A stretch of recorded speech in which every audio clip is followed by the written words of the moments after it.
வணக்கம் ஐயா. ஐயா வணக்கம் ஐயா. இந்த கேன்சர் சொல்லக்கூடிய புற்றுநோய் இது அந்த பரம்பரையாக வருங்களா இல்லை கிரக சேர்க்கைனா மட்டும்தான் வருமா?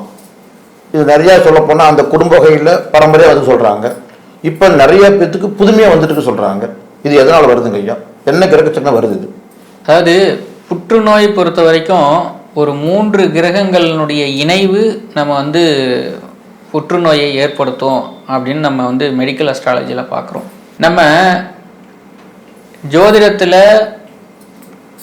பரம சுபர் அல்லது காலபுருஷத்துக்கு திரிகோண அதிபதிகள்னு நம்ம எந்தெந்த கிரகத்தை எல்லாம் சொல்லுவோம்? பொதுவாக மேஷம், சிம்மம், தனுசு இந்த 3 ராசிகளை நம்ம காலபுருஷத்தினுடைய திரிகோண அதிபதிகளாக சொல்லுவோம். இந்த திரிகோண அதிபதிகள் தான் இந்த புற்றுநோய் வருவதற்கு முக்கியமான காரணம். யார் யாரு? செவ்வாய், சூரியன், குரு.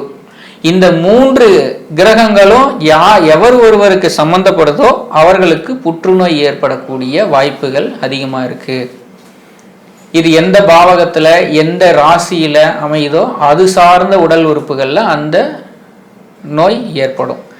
ஸோ புற்றுநோய் ஏற்படுறது வம்சாவளியா அப்படிங்கிறத தாண்டி இது இந்த கிரக சேர்க்கை இருக்கிறவங்களுக்கு மட்டும்தான் ஏற்படுங்கிறது தான் உண்மை.